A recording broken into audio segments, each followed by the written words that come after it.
Established firms, unlike small or startup businesses, often have a wider range of financial sources available to them due to their proven track record, stable operations, and established creditworthiness. One of the most common sources of finance for established firms is retained profits.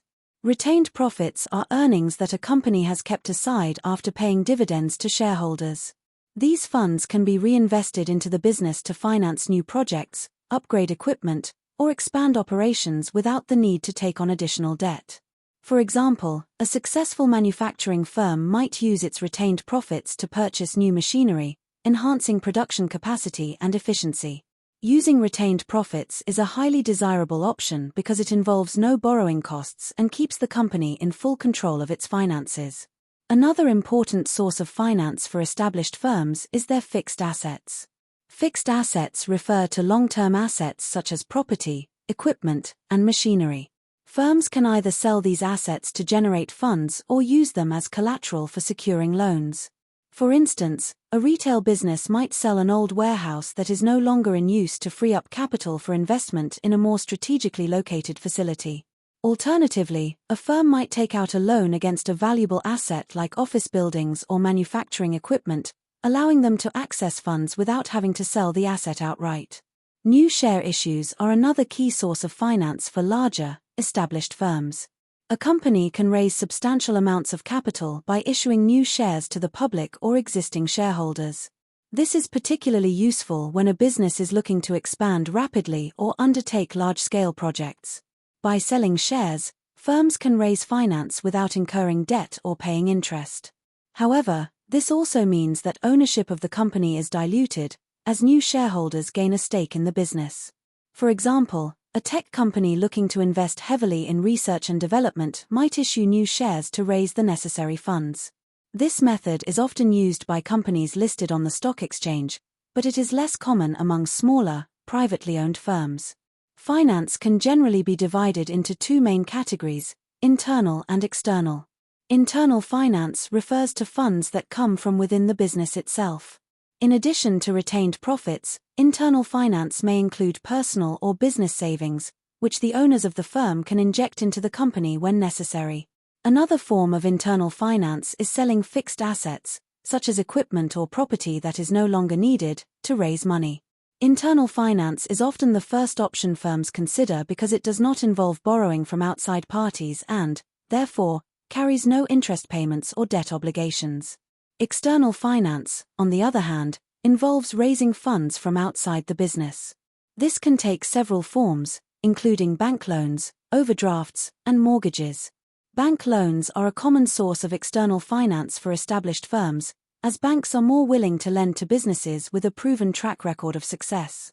A bank loan might be used to finance a large-scale expansion, such as opening a new branch or investing in advanced technology. Overdrafts, which allow firms to withdraw more money than they have in their account up to an agreed limit, provide short-term financial flexibility. Mortgages are typically used to finance the purchase of property, with the property itself serving as collateral. In addition to traditional bank finance, established firms may also turn to other external sources such as loans from family and friends, although this is more common among smaller firms or family-owned businesses. Issuing new shares, as mentioned earlier, is another form of external finance, allowing businesses to raise large sums of money without incurring debt.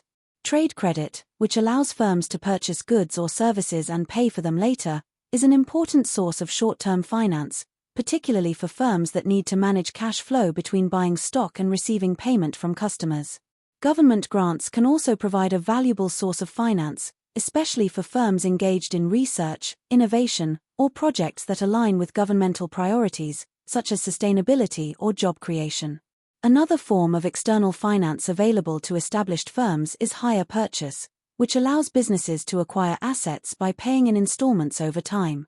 For example, a transportation company may use hire purchase to finance the acquisition of new vehicles, spreading the cost over several years while benefiting from the use of the vehicles immediately. This helps firms manage cash flow more effectively while still investing in necessary assets.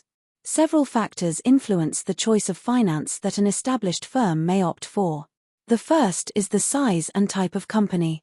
Larger firms with substantial assets and higher levels of income may have access to a wider range of finance options, including issuing new shares or securing large bank loans. In contrast, smaller or family-owned firms may rely more on internal finance or smaller loans. The amount of money needed also plays a critical role in determining the best source of finance. For example, if a business requires a small amount of money to cover short-term cash flow issues, an overdraft or trade credit may be more appropriate than a long-term loan.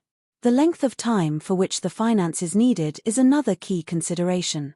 Short-term needs, such as covering seasonal fluctuations in revenue, might be best served by an overdraft or trade credit, whereas long-term projects, such as purchasing a new factory, may require more substantial long-term finance, such as a mortgage or share issue. Finally, the cost of finance is a crucial factor.